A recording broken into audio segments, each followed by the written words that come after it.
Hello, नमस्कार दोस्तों study with Shashank दोस्तों आपका स्वागत है। दोस्तों हम लोग बात कर रहे हैं सीटेट एग्ज़ाम 2020 की। दोस्तों आज हम लोग डिस्कस करेंगे 2012 के पेपर को और उसमें टॉपिक है हिंदी पेडागोजी के। लास्ट लेक्चर में दोस्तों हम लोगों ने 2012 के बाल विकास एवं शिक्षा शास्त्र के वीडियो को डिस्कस किया था। दोस्तों जो प्रीवियस ईयर के पेपर हैं इनमें से जो नया पेपर आपका आएगा 2020 का कॉन्सेप्ट अधिकतर वही रहते हैं, प्रश्न केवल चेंज होते हैं। अगर दोस्तों आप 2011 से लेके 2019 लास्ट तक के सारे पेपर को लगा लेते हैं तो दोस्तों आपका जो बच्चे ज़्यादा नहीं पढ़ पाए हैं, तैयारी अच्छे से नहीं हो पाए, केवल ये प्रैक्टिस पेपर या लास्ट ईयर पेपर ही लगाते हैं तो दोस्तों उनके अच्छे नंबर आ सकते हैं। चलिए दोस्तों, अगर आपको ये वीडियो अच्छा लगे तो दोस्तों इस वीडियो को लाइक कीजिएगा, सब्सक्राइब कीजिएगा तथा अपने दोस्तों के साथ शेयर कीजिएगा। तथा दोस्तों हमारे टेलीग्राम चैनल से जुड़ने के लिए हमारे टेलीग्राम चैनल की लिंक है t.me/KNAHSAH123। चलिए दोस्तों हम लोग स्टार्ट करते हैं। दोस्तों पहला प्रश्न है, एक से अधिक भाषाओं का प्रयोग। ऑप्शन नंबर फर्स्ट, कक्षाई जटिलताओं को बढ़ाता है। ऑप्शन नंबर सेकंड, शिक्षकों के लिए गहन समस्या है। ऑप्शन नंबर थर्ड, संज्ञानात्मक विकास में सहायक है। ऑप्शन नंबर फोर, किसी भी एक भाषा में निपुणता में बाधक है। दोस्तों ये जो पेडागोजी होती है इनमें वो आंसर हम लोग लेते हैं जो ज़्यादा अप्रोप्रिएट होता है, जो ज़्यादा सही माना जाता है, तीनों के मुकाबले जो ज़्यादा सही होता है। इसमें दोस्तों हम लोग बात करते हैं संज्ञानात्मक विकास में सहायक। ये संज्ञानात्मक विकास दोस्तों एक से अधिक जो भाषाओं का प्रयोग होता है ये दोस्तों संज्ञानात्मक विकास में सहायक होता है, क्योंकि दोस्तों इससे बहुमुखी व्यक्तित्व के विकास वाले बालक का बहुमुखी व्यक्तित्व का विकास होता है और तथा दोस्तों इसके साथ ज्ञान में भी अभिवृद्धि होती है। 91st option number is third is right answer. Second question है दोस्तों, दृष्टिबाधित बच्चों को भाषा सिखाते समय क्या चीज़ ध्यान में रखना चाहिए, क्या नहीं ध्यान में रखना चाहिए। ऑप्शन नंबर फर्स्ट, उन्हें कक्षा में अलग बैठाना चाहिए ताकि उन पर विशेष ध्यान दिया जा सके। ऑप्शन नंबर सेकंड, उन्हें विभिन्न भाषिक गतिविधियों में शामिल नहीं करना चाहिए। ऑप्शन नंबर थर्ड, कम पाठों वाली पाठ्य पुस्तक का निर्माण किया जाना चाहिए। ऑप्शन नंबर फोर, अधिक से अधिक मौखिक भाषा का उपयोग किया जाना चाहिए। दोस्तों इसमें ये प्रश्न आ गया तो इसको कैसे करें, नेगेटिव चीज़ को अलग छांट लें। जैसे उन्हें भाषिक गतिविधि में शामिल नहीं करना चाहिए, ये नेगेटिव है। कम पाठ वाली पाठ्य पुस्तक है, भैया पढ़ने का अधिकार तो भाई सबको है, कम पाठ क्यों पढ़ाएं, उसको नॉलेज कम नहीं होगी, उसको क्या आगे नहीं बनना मास्टर, उसको भी काफ़ी सारी चीज़ें करनी है। तो दोस्तों अब उसको दिखाई नहीं देता, दिव्यांग बालक है तो दोस्तों उसको मौखिक भाषा से जितने से अधिक सिखाया जा सके। तो दोस्तों option number D is right answer. अब दोस्तों हम बात करते हैं नेक्स्ट क्वेश्चन की। प्राथमिक स्तर पर भाषा की पाठ्य पुस्तकों में किस तरह की रचनाओं को स्थान दिया जाना चाहिए। ऑप्शन नंबर फर्स्ट, विदेशी साहित्य की रचनाएं।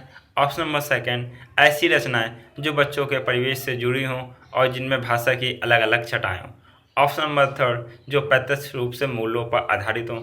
ऑप्शन नंबर फोर, केवल कहानियाँ और कविताएँ। दोस्तों इसमें ऑप्शन सारे सही लग रहे हैं लेकिन हम लोग को छांटना हुआ है जो ज़्यादा अप्रोप्रिएट हो। दोस्तों हमारे भाइयों और बहनों, बच्चे वो चीज़ ज़्यादा सीखते हैं जो हमारे परिवेश से जुड़ी होती हैं, क्योंकि स्कूल कॉलेज में 2 घंटा 4 घंटा 5 घंटा रहेंगे, बाद बाकी पूरा टाइम घर में रहेंगे, अपने परिवेश में रहेंगे और परिवेश में अलग अलग भाषाएँ बोलते हैं। कोई कैसे बोलता, कोई कहीं का है, कोई गोरखपुर का रहने वाला है, कोई यूपी का रहने वाला गोरखपुर का है, कोई कानपुर का है, कोई मथुरा का, तो अलग अलग भाषाएं की छटाएं को सीखता है। दोस्तों option number B is right answer.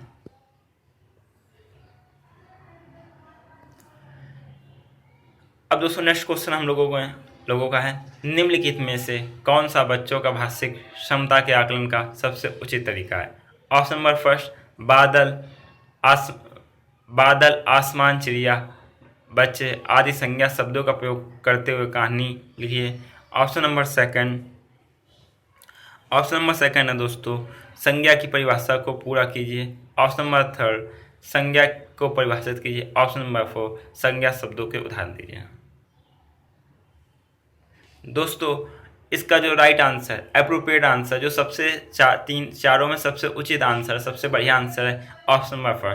क्योंकि दोस्तों बादल को बच्चे जानते हैं, आसमान नीला होता सब जानते, चिड़ियों के बारे में बच्चे, इन सब का प्रयोग करके संज्ञा शब्दों का प्रयोग करते हुए कहानी लिखना। बादल का भी उसमें इस्तेमाल होना चाहिए, आसमान का भी होना चाहिए, चिड़ियों का भी होना चाहिए, बच्चे खेल रहे हैं, इन सब का प्रयोग करके कहानी लिखना भाषिक क्षमता के आकलन का सबसे उचित तरीका है। ऑप्शन नंबर दोस्तों first is right answer.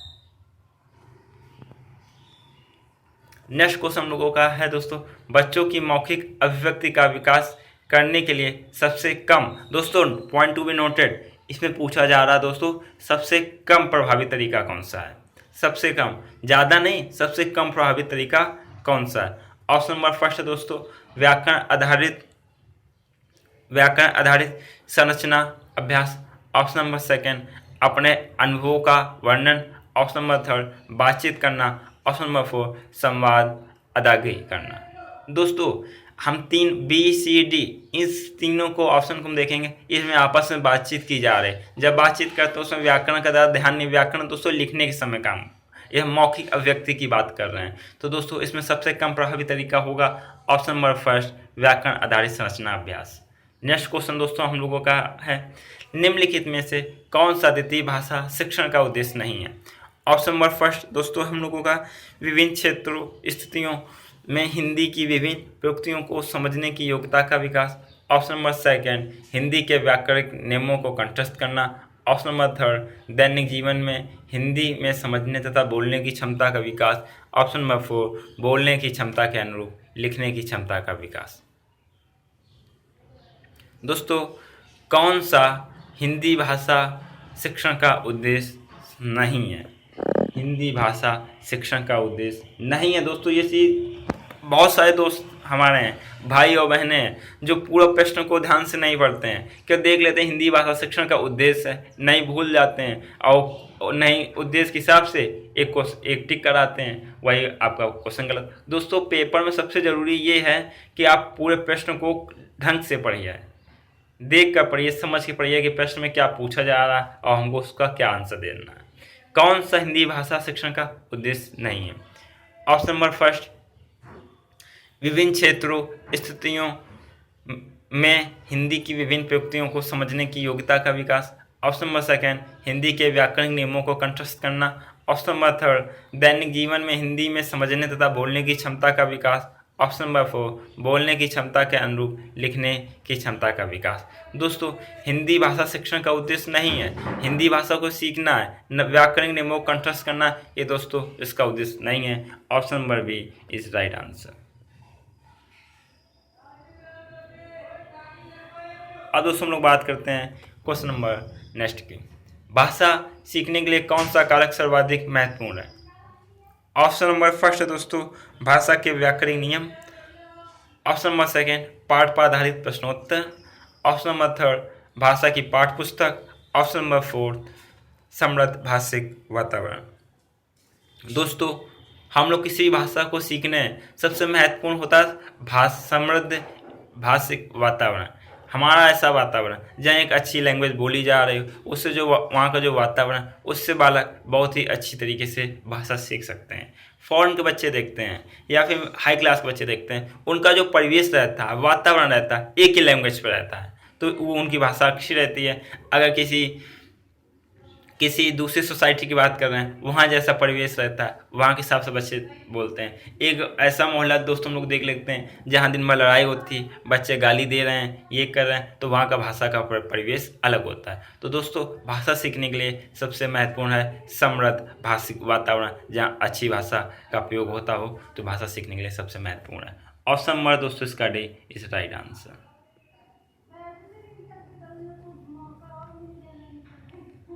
Next question दोस्तों हम लोगों का है, हिंदी भाषा का मूल्यांकन करते समय आप सबसे ज़्यादा किसे महत्व देंगे। ऑप्शन नंबर फर्स्ट है दोस्तों सीखने की क्षमता का आकलन। ऑप्शन नंबर सेकेंड काव्य सौंदर्य। ऑप्शन नंबर थर्ड निबंध लिखने की योग्यता। ऑप्शन नंबर 4 व्याकरणिक नियम। हिंदी भाषा का मूल्यांकन करते समय आप सबसे ज़्यादा किसे महत्व देंगे? ऑप्शन नंबर फर्स्ट, सीखने की क्षमता का आकलन। ऑप्शन नंबर सेकंड, काव्य सौंदर्य। ऑप्शन नंबर थर्ड, निबंध लिखने की योग्यता। ऑप्शन नंबर फोर, व्याकरणिक नियम।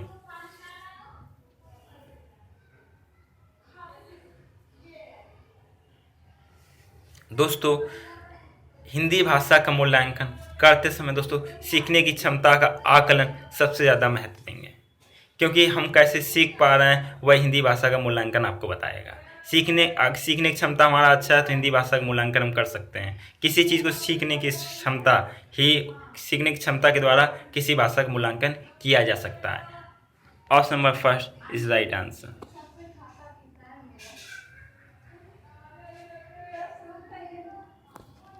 एक बहुभाषिक कक्षा में आप किसे सबसे कम महत्व देंगे?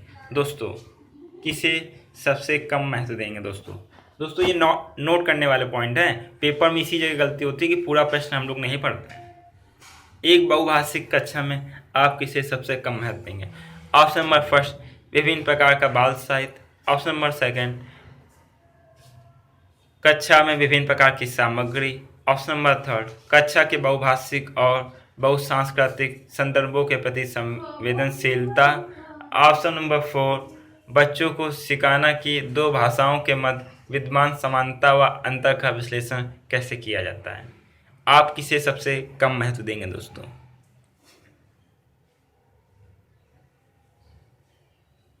दोस्तों सबसे कम महत्व देंगे बच्चों को यह सिखाना कि दो भाषाओं के मध्य विद्यमान समानता व अंतर का विश्लेषण कैसे कम दिया जाता है।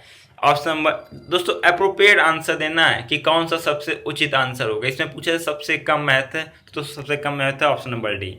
विभिन्न प्रकार का बाल साहित्य होना चाहिए। बाल साहित्य से बच्चे अच्छी तरह से सीखते हैं। बहुत सारी सामग्री होंगी, विभिन्न प्रकार की सामग्री होंगी, विभिन्न सामग्री को उससे भी बच्चे अच्छे से सीखते हैं। कक्षा बहुभाषिक बहुसांस्कृतिक संदर्भों के प्रति संवेदनशीलता, बहुभाषा बोली जा रही, बच्चे विभिन्न भाषा सीखेंगे। सांस्कृतिक संदर्भों के प्रति संवेदनशीलता, इससे बच्चे अच्छे कम महत्वपूर्ण है। दोस्तों ऑप्शन नंबर डी, बच्चों को सिखाना और दो भाषाओं के मध्य विद्यमान समानता व अंतर का विश्लेषण कैसे किया जाता है। नेक्स्ट क्वेश्चन दोस्तों हम लोगों का है, भाषा की पाठ्य पुस्तक का निर्माण करते समय सबसे कम महत्वपूर्ण है। ऑप्शन नंबर फर्स्ट, अभ्यासों में वैविध्य। ऑप्शन नंबर सेकंड, पाठों की संख्या। ऑप्शन नंबर थर्ड, विषय वस्तु में वैविध्य। ऑप्शन नंबर डी, भाषा की विभिन्न छटाएं।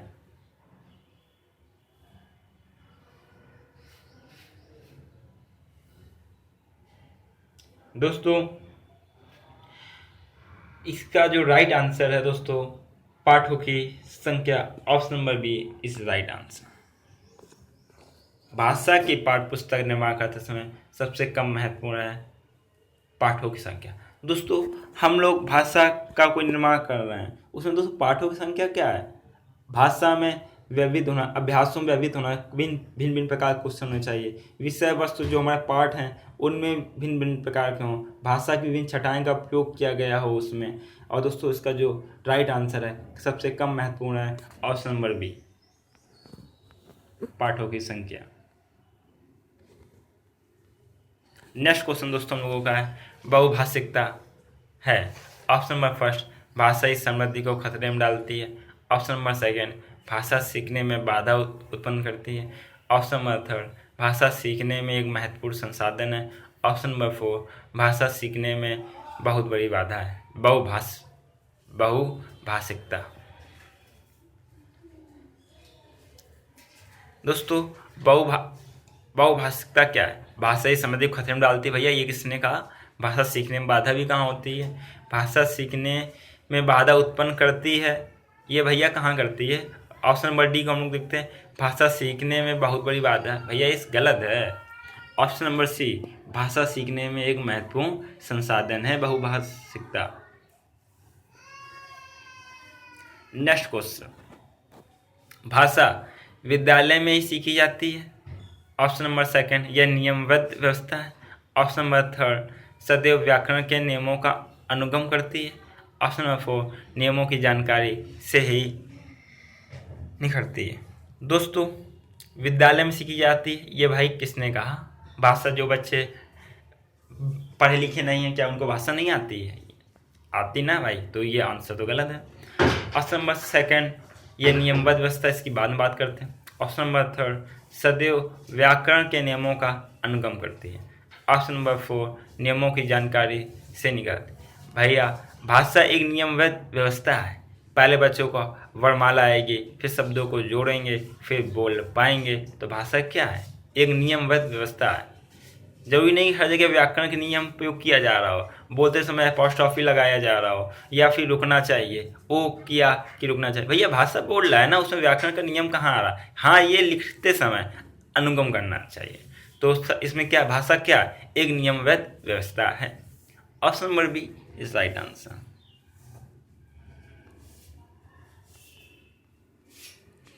नेक्स्ट क्वेश्चन है दोस्तों हम लोगों का, बच्चे विद्यालय आने से पहले। ऑप्शन नंबर फर्स्ट, अपनी भाषा की नियमबद्ध व्यवस्था की व्यवहारिक कुशलता के साथ आते हैं। ऑप्शन नंबर सेकंड, कोरी स्लेट होते हैं। ऑप्शन नंबर थर्ड, भाषा का समुचित उपयोग करने में समर्थ नहीं होते हैं। ऑप्शन नंबर फोर, भाषा के चारों कौशलों का पूर्ण अधिकार है। दोस्तों कोरी स्लेट होते हैं, मतलब कि बच्चे, ऑप्शन नंबर बी को हम लोग लेते हैं कि बच्चे कोरी स्लेट होते हैं। दोस्तों जब बच्चा विद्यालय आता है तो बोलना जानते ही है, मैडम को बता सकता है कि मैडम जी हमको पानी पीना है या फिर हमको वॉशरूम जाना है। तो कोरी स्लेट तुम लोग नहीं कह सकते। भाषा का समुचित उपयोग करने में समर्थ नहीं होते हैं। समुचित उपयोग करने, दोस्तों भाषा का उपयोग कर लेते हैं ना, बता सकते हैं मैम को कि हाँ मुझको भूख लगी है, मुझको यहाँ जाना यहाँ जाना। भाषा के चारों कौशलों पूर्ण अधिकार, इस पर नहीं कह सकते बोलना लिखना सुनना पढ़ना, ये चारों कौशल इनको आते हो। क्या पता बालक बोल पा रहा लिख नहीं पा रहा। तो इस ऑप्शन नंबर फर्स्ट है कि जब किसी कोई माता पिता अपने बालक को भेजते हैं, उसको जो विद्यालय भेजने से पहले बोलचाल, हाव भाव, कार्य व्यवहार और भी काफ़ी सारी चीज़ें होती हैं, सदाचार, जैसे नैतिकता के नियम होते हैं। नैतिकता के नियम दोस्तों ये हो गए कि अगर आपको टॉयलेट आ रही है तो दोस्तों बालक को बताना चाहिए कि मैम मुझको वॉशरूम जाना है। ये नैतिकता होती है दोस्तों। और दोस्तों इन सब बच्चों को माता पिता प्रशिक्षित कर देते हैं या फिर समझा देते हैं कि बेटा प्यास लगी तो ये करना, टॉयलेट जाना तो मैम को बताना, ये नैतिकता होती है। तो option number first is right answer.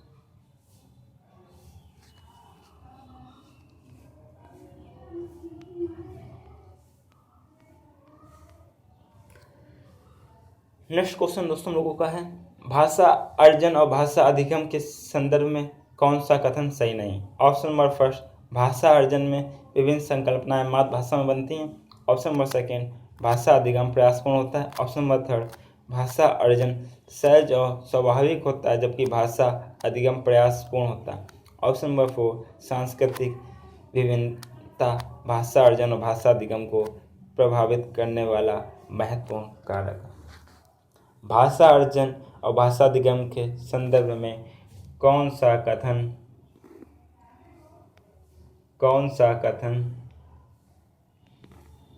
सही नहीं? दोस्तों क्वेश्चन को ध्यान से पढ़िए, क्या है कि कौन सा कथन सही नहीं है।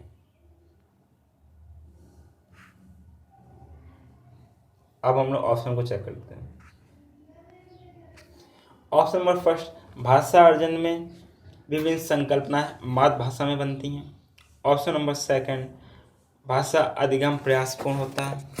ऑप्शन नंबर थर्ड, भाषा अर्जन सहज और स्वाभाविक होता है जबकि भाषा अधिगम प्रयासपूर्ण होता है। ऑप्शन नंबर फोर, सांस्कृतिक भिन्नता भाषा अर्जन और भाषा अधिगम को प्रभावित करने वाला महत्वपूर्ण कारक है। दोस्तों इसका जो राइट आंसर है दोस्तों सेकंड, भाषा अर्जन प्रयासपूर्ण होता है, ये कथन सही नहीं भाषा अर्जन और भाषा अधिगम में। नेक्स्ट क्वेश्चन दोस्तों लोगों का है, मंदिरा पहली कक्षा में पढ़ती। मंदिरा एक नाम है किसी लड़की का, पढ़ती है तो हमने लगा लिया कि भैया गर्ल्स है। और वह मुझे आम बहुत अच्छा लगता है, मैं थक गई आदि वाक्य का उपयोग करती है। तो मंदिरा क्या क्या जानती है? इन सेंटेंस से लग रहा है कि मंदिरा क्या क्या जानती है। मंदिरा के बाद सर्वनाम का उपयोग जानती है। ऑप्शन नंबर सेकंड, केवल लिंग की दृष्टि से इस सर्वनाम का समुचित उपयोग करना जानती है। ऑप्शन नंबर थर्ड, केवल मैं वाले वाक्य को ही बोल सकती है। ऑप्शन नंबर फोर, लिंग वचन क्रिया आज की दृष्टि के सर्वनाम का प्रयोग करना जानती है। दोस्तों इसका ऑप्शन नंबर 4 इस राइट आंसर। मदिरा पहली कक्षा में पढ़ती है तो दोस्तों बता रहे हैं कि इससे तो लिंग वचन क्रिया मुझे आम बहुत अच्छा लगता है। दोस्तों इसमें क्रिया का है, क्रिया भी है। मुझे हो गया सर्वनाम, अच्छा लगता है, आम बहुत अच्छा लगता है। क्रिया वचन भी आ रही है, मैं थक गई हूँ, ये दोस्तों क्रिया हो गई, मैं थक गई। इसमें क्रिया को बोल थकना। तो दोस्तों option number D is right answer. दोस्तों ये हम लोगों ने आज दोस्तों डिस्कस किए थे 2012 में आए हुए प्रश्न, 2012 हिंदी पेडागोजी में आए हुए प्रश्न। दोस्तों हम लोग पेडागोजी के प्रश्न करें। अगर दोस्तों आप ये पेडागोजी के प्रश्न ही कर लेते हैं तो दोस्तों 2011 से 2019 लास्ट तक का पेपर दोस्तों आपके अच्छे नंबर, ये पास नहीं दोस्तों बात करें, अच्छे नंबर लाने से आपको कोई नहीं रोक सकता, क्योंकि क्वेश्चन यहीं से रिपीट होते हैं, कॉन्सेप्ट यही रहते हैं, केवल भाषा चेंज हो जाती है। अगर आप इनको लगाएंगे, डेली लगाएंगे, इनकी प्रैक्टिस करेंगे तो एक दिन में पॉसिबल हो जाएगा, आप अच्छे नंबर आ जाएंगे 105, 110, 120, जैसी आपकी तैयारी होगी, जैसा आप रिविज़न करेंगे। दोस्तों आज एक बार फिर आपसे कहना चाह रहा हूँ दोस्तों, अगर ये वीडियो अच्छा लगे तो दोस्तों वीडियो को लाइक कीजिएगा, सब्सक्राइब कीजिएगा तथा शेयर कीजिएगा। तथा दोस्तों हमारे टेलीग्राम चैनल से जुड़ने के लिए हमारे टेलीग्राम लिंक है t.me/KNAHSAH123। जय हिंद दोस्तों, नमस्कार दोस्तों, बहुत बहुत धन्यवाद।